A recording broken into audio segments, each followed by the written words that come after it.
Okay, well, I'm going to try to provide a little bit of embellishment to some of the things that we talked about yesterday in terms of the solutions from the first chapter or chapter 2 in the hardcover book. First thing I want you to make sure that you're real clear about is what is a cost object? And that, as we said, can depend on the question that's being asked. It can be a tangible object, such as a hockey puck. It can be an intangible item, such as a department, such as a factory, even a corporation itself, if that corporation is owned by a parent corporation. So the cost object is not something that's written in stone, but rather depends on the question being asked. And the question being asked, how much cost is being incurred in X? And the choice of a cost object has a big impact on how I define a direct cost. A direct cost is something that can be easily economically measured within the cost object. If it's difficult, if for economic reasons, cost-benefit questions, I really don't want to bother with it. In my example of a hockey puck, a little bit of paint for a logo, it's not that I ignore it. It's still a manufacturing cost. It will still end up in the cost of the item, but I throw it into overhead or indirect cost. And again, you're going to hear me, in fact, even the authors themselves will go back and forth between the use of the word indirect cost or overhead. These are manufacturing costs which are by definition not defined as either a direct material cost or direct labor. Variable cost and fixed cost, again, I don't want to belabor this point too much, but a variable cost is fixed on a unit basis. So going back to my example of a hockey puck, there is a certain amount of rubber in each puck. I can easily and accurately measure that amount, and the total cost of rubber will change proportionally with the amount of production. Now, the amount of rubber and the cost of rubber will not change for each puck. So as I produce more pucks, I will incur more rubber cost. That's the definition of a variable cost. A fixed cost is fixed with respect to an amount and for a period of time. A good example of that would be property taxes. If you're paying $100,000 per year for property taxes, then it's fixed in terms of amount, it's fixed in terms of time, and furthermore, production has absolutely no impact on that. So your production can go up, it can go down, but the fixed cost itself will remain constant. Relevant range is something we're more or less going to assume, and every now and then you'll see a problem which will try to play gotcha. And the idea behind a relevant range is that, let's say our relevant range is between 50,000 and 80,000 units. Well, within that relevant range, I can assume that my variable cost per unit will remain constant and my fixed cost remain constant. That's the importance of the relevant range. Now, if I begin production outside the relevant range, either on the low end or the high end, anything outside of that, I can no longer assume that those costs are operable. And therefore, it's hard for me then to predict what those costs are going to be. In fact, I would probably say I can't predict those costs because I'm going to have to assume that those costs will probably change beyond that relevant range. Now, these are the issue of different types of companies. We talked a little bit about that. Merchandising companies, you have prepared financials for, particularly the income statement, where you simply have revenues minus cost of goods sold. The big issue there, as we talked about in a class, and that is calculating the net purchases. Service sector companies are very prevalent in the U.S. economy. Many of you will be working for one in a CPA firm. Basically, they have revenues and expenses. Service companies do not produce any tangible goods, so they do not create inventory. So all of their costs would be defined as period costs. They're expensed in the period. Manufacturing and merchandising companies, on the other hand, are dealing with inventory. And so they, number one, will either purchase inventory, like a merchandising or manufacturing company will produce it themselves. So some of their costs are deferred. You actually create an asset, namely inventory, and the inventory becomes an expense when it's sold. In manufacturing, as we said, there are three different types of inventory accounts, and we'll look at these more specifically when we look at the example of calculating cost of goods manufactured. But the important point is that most of the activity that we're going to look at in here in terms of the income statement occurs within work in process. Material cost, labor cost, indirect or overhead costs flow into work in process. Materials are converted into a finished product. Those finished products are then moved into finished goods inventory. Finished goods inventory are sold, and it becomes cost of goods sold. The distinction between inventoriable costs, sometimes you'll hear me say product cost, are those costs which become an asset, namely inventory. And these inventoriable costs generally occur within the factory. So GAAP says all manufacturing cost must be defined as a product or inventoriable cost. They will eventually become cost of goods sold. If I don't define something as manufacturing, it occurs outside of that. Anything, for example, at corporate headquarters, it's not that it's irrelevant, it's not that it's not important, but it shows up in a different place on the income statement. Those will become period costs, generally operating cost. And so inventoriable costs are included in a calculation of cost of goods sold gross profit. You subtract out the period cost, sometimes defined as operating cost, to come at operating income. These, I think we've pretty much talked about. Well, these will be expanded on a little bit later. What are direct materials? What are direct labor? Direct labor is pretty much any kind of labor that where the workers are getting their hands on the product. Any other labor would be considered within manufacturing would be considered to be indirect labor. Overhead or indirect cost or any manufacturing costs that are not defined as either direct material or direct labor. Now, some of the problems that you'll see, as we talked about, will ask you to identify that which is overhead. So if I don't define something as direct materials, if I don't define something as direct labor, but it occurs within the factory, then it is by definition overhead or manufacturing or indirect manufacturing cost. Conversion costs are probably the major thing we're going to be dealing with here. Conversion simply means I take the materials and I convert it to a finished product. All right, as we talked about in problem number 16, and we're just going to focus in on the Supreme product here, because if you understand what's going on with Supreme, then deluxe and regular are going to be the same thing. Now, as I said, remember that these are not unit costs, but rather they've left off the zeros. They have total direct material cost of 89 million, 16 million, overhead of 48 million, and they produced 125 million products. Okay? Now, keep in mind that these things right here, direct materials and direct labor, increase or decrease proportionally with production. So as production increases, these things will go up by definition, because direct materials and direct labor are also always variable cost. They will change proportionally as production changes.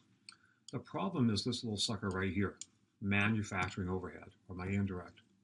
Those are made up of both fixed and variable. So as my production changes, some of these costs will go up, that is the variable overhead cost. Some of them will not. So what I'm going to have to do here is to take this $48 million and try to figure out, well, how much of it is variable, how much of it is fixed. Then I can look at the variable cost and figure out that that amount will change as production goes up. The fixed, on the other hand, will not change. So that's the impetus of the problem. And in fact, in the next chapter, when we look at the high-low method, regression, that's really what that chapter is about, is statistically looking at manufacturing overhead and coming up with a formula that will distinguish between fixed and variable overhead. So in terms of the solutions, what they do is they say, okay, if we take a look at the total production costs, total manufacturing cost, just add them up, $153 million.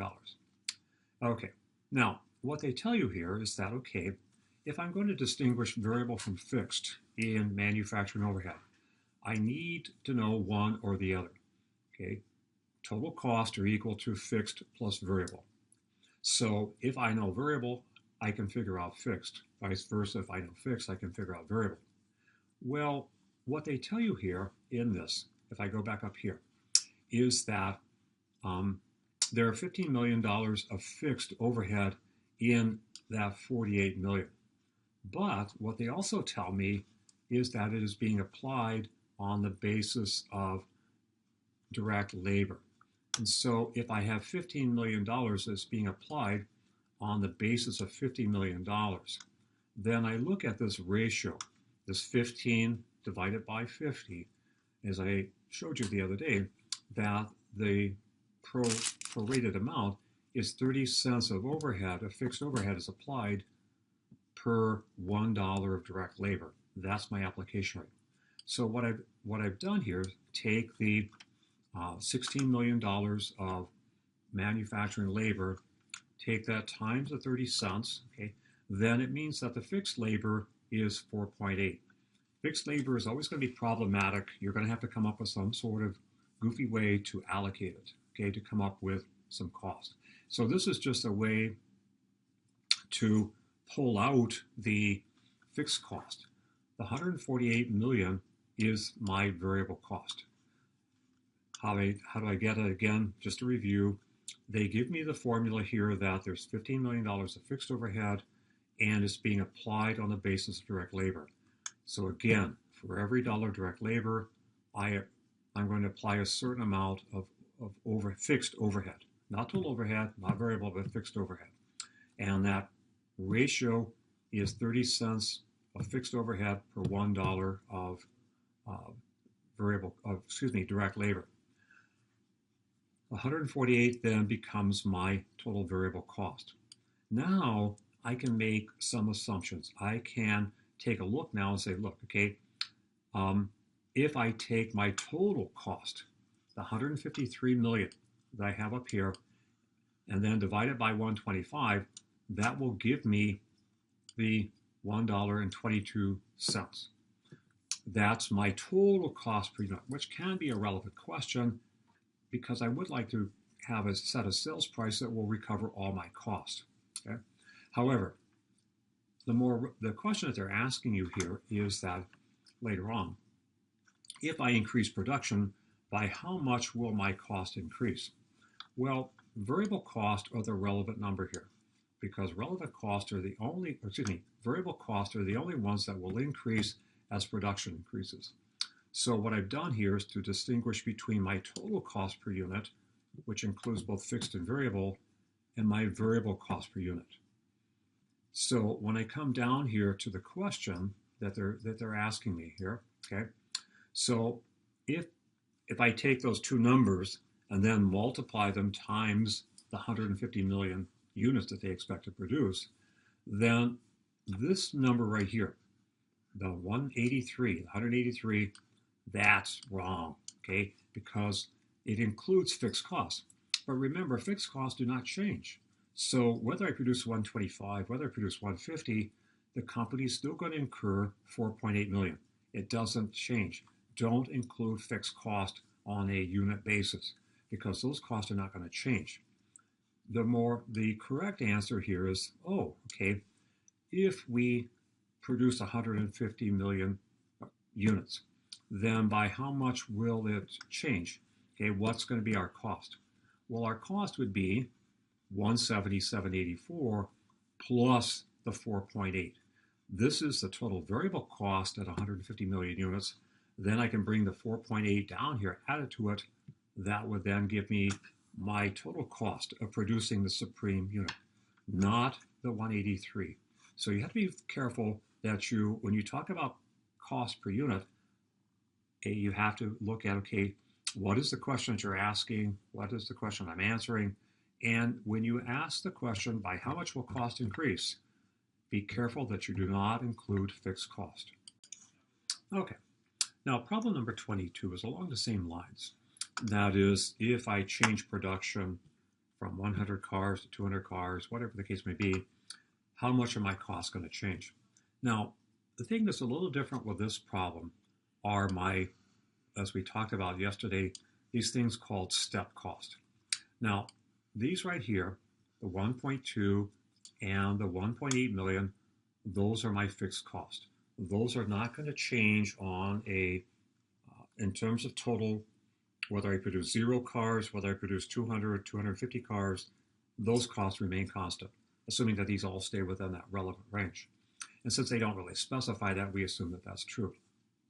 Now, they also identify a couple of things which are variable cost, and that is that the wages are $700 per car, direct materials $150, and $125 per tire.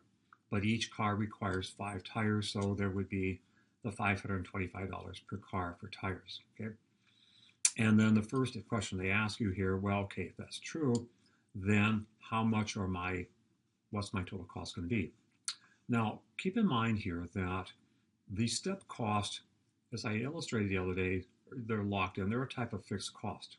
So if I consume more than anywhere between 0 to 500, the city's going to charge me $50,000. But the moment my production increases, so that I require 501, it suddenly increases to 74,500. That's going to have a big impact in terms of my total cost. So here are the variable costs per unit at this point. Okay, just adding those things up, we identified. Okay, the other thing is that if we produce 110 cars, that is going to require 5 tires per car, or 550 tires. And if we look back up here, then 550 tires would mean that you would have to pay the $74,500. You have no choice. So at that level of production, okay, that's going to kick in the $74,500. All right.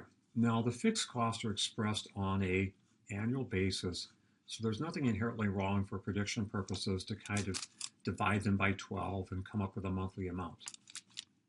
Okay. These are my so-called monthly management costs, my monthly leasing costs. Now, the production is by month.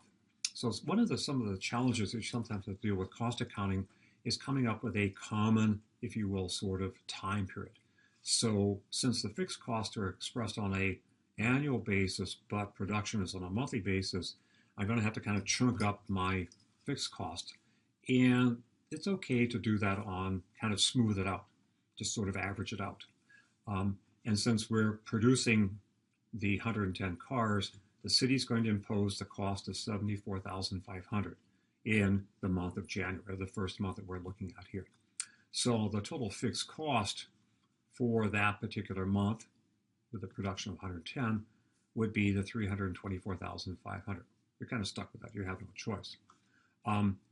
So the fixed cost, you can see here how they do that, where from 0 to 100 surfers would require 500.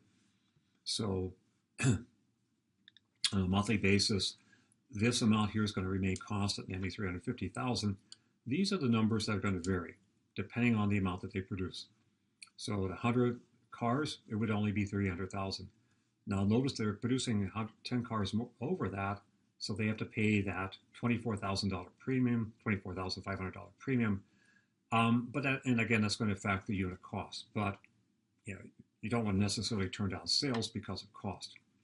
And here they just give you the illustration of the tires. Now the tires themselves, okay, are going to be equal to as my production increases, my cost is going to increase. This is sort of the step cost of the tires. And then they ask you then, okay, if you're going to produce 100, if you're going to produce 25, what would be my cost at that point? And as I kind of illustrated yesterday, there's kind of a temptation to look at this and say, wow, that given these costs, I may or may not really want to do much if I'm going to go beyond the 1,000 tires. That's a lot, okay, with that. But again, you have to be careful that you don't let your eyeballs kind of trick you and, as they say, run the numbers. And so I would run the numbers maybe at 50, 100, 150, several different increments, and look at what happens over here to the cost per unit. This is looking at both my variable and my fixed cost. So at 100, if I produce only 100 cars, I will incur the $300,000 of fixed cost. Okay, so that means I have the fixed cost per unit. The variable cost per unit is not going to change. This is going to change depending on how many I produce. Both because I have this becomes a little complicated because I have this, the 300,000 is going to remain, or I have the part that's locked in, but I also have that step cost. So the best thing to do is just simply to run the numbers. At 225, I would require 1,125 tires. I would have to pay both 150,000 of my regular fixed cost plus a $200,000 city licensing fee. But at 225, that brings my fixed cost down to 2,000. So interestingly enough, okay, as I push my production out, my cost per unit goes down, which is kind of what you would expect. But with step cost, you have to be kind of careful that you understand where you are with respect to the step. If I'm pretty close to the step, my cost per unit may kind of jump up. Once I get beyond the step point, then it suddenly will go down. So nonetheless, at this point, I have the numbers in terms of production. Okay, as I said yesterday with respect to number 29, I simply threw this in as kind of a review of the basics of an income statement, but more so to kind of make you aware, kind of be careful with net purchases. And one of the things that catches people a lot with respect to purchases would be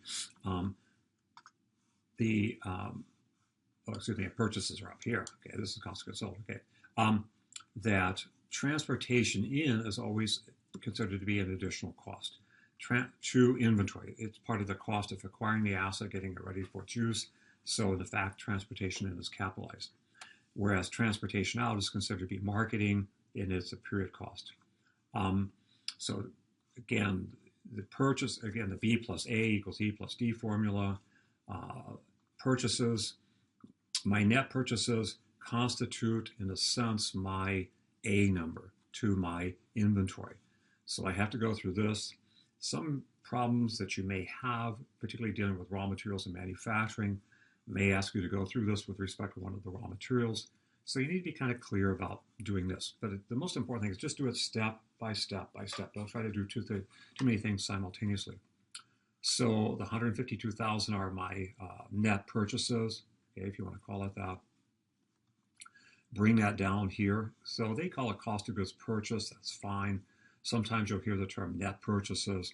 So now we're into basically a typical retail operation, my beginning inventory, plus my purchases, my available, less my inventory gives me my cost of goods sold. Plug that into my income statement. Now again, these are interesting, be careful that these are not irrelevant costs.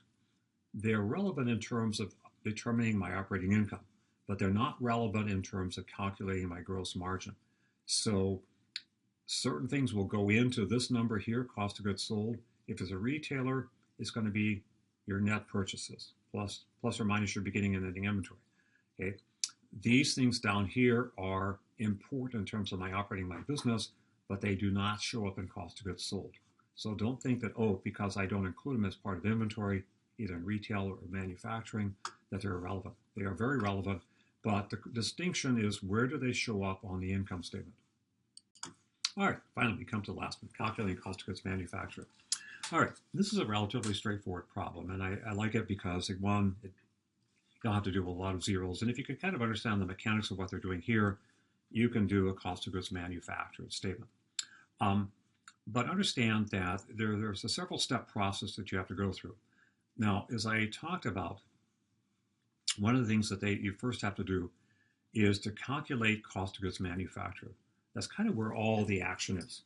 And remember that you have the three different inventory accounts that items are flowing into, raw materials, or they refer to it as direct materials here. I need to figure out how much I had, how much flowed out of raw materials that are flowing into work in process. So the first stage of the calculation is that right here, and that is the calculation of materials used. And different places you'll see a little different terminology with this. Certainly they have beginning inventory of raw materials or direct materials, the purchases. Available tends to be the term that's used to when you sum up these two things. Again, using the B plus A equals E plus D formula, subtract out of ending inventory. 320 is the amount of raw materials that were transferred out to work in process. Now, these numbers over here are my calculation within work in process. As I said, work in process is really where all the action takes place in manufacturing. And work in process is where I throw all of my cost in, my materials, my labor, my overhead, and then those become my manufacturing cost. I add my conversion process, and then sooner or later the items become finished goods. So from an accounting point of view, I'm not so much worried about units, but I'm worried about cost. Likewise, I add $100 of labor cost. So part of it is kind of playing around, identifying, going back up here, identifying those things which affect raw materials or direct materials.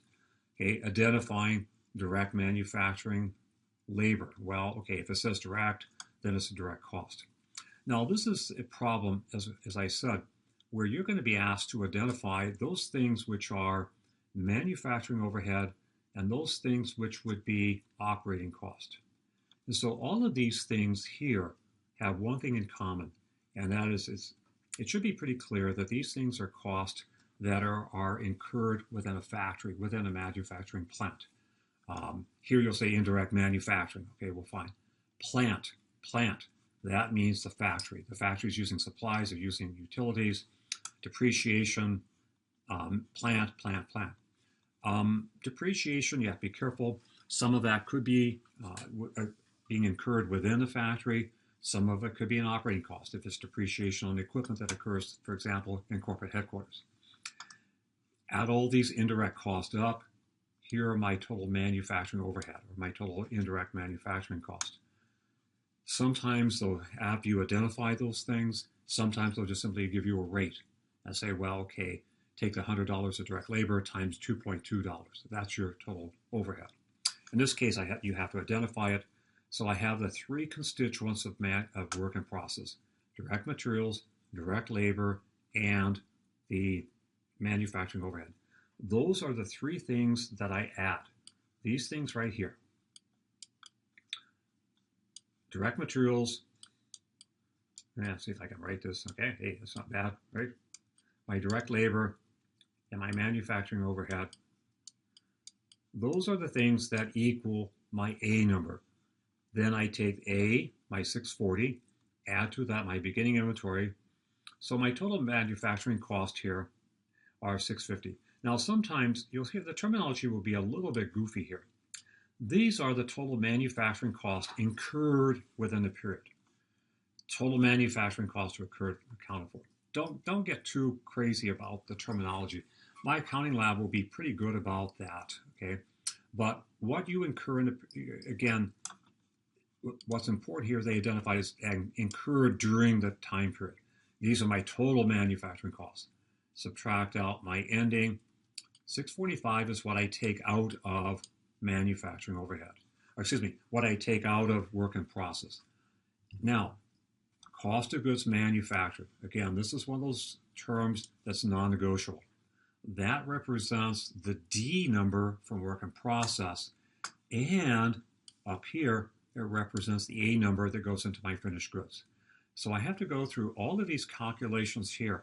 Okay, this is what makes manufacturing a little bit more complicated in terms of creating a financial statement, because you have to go through the calculations of materials, adding my labor, adding my manufacturing overhead to determine my cost of goods manufactured. Now, once I have that, then in a sense, manufacturing company becomes basically just another retailer. So I have revenues. I now do my cost of goods sold calculation here, where I take my beginning inventory plus what I added to it, my cost of goods manufactured. This number here tends to be sort of a non-negotiable too, goods available for sale, or cost of goods available for sale. Subtract out the ending inventory, I have then my cost of goods sold. While they don't identify it necessarily here, 660 is really my cost of goods sold. Gross margin is the number everybody gets really crazy about, so I want to make sure that that's clearly identified. Now, as I said, sometimes you'll see there some of the information that they'll give you, there will be other costs.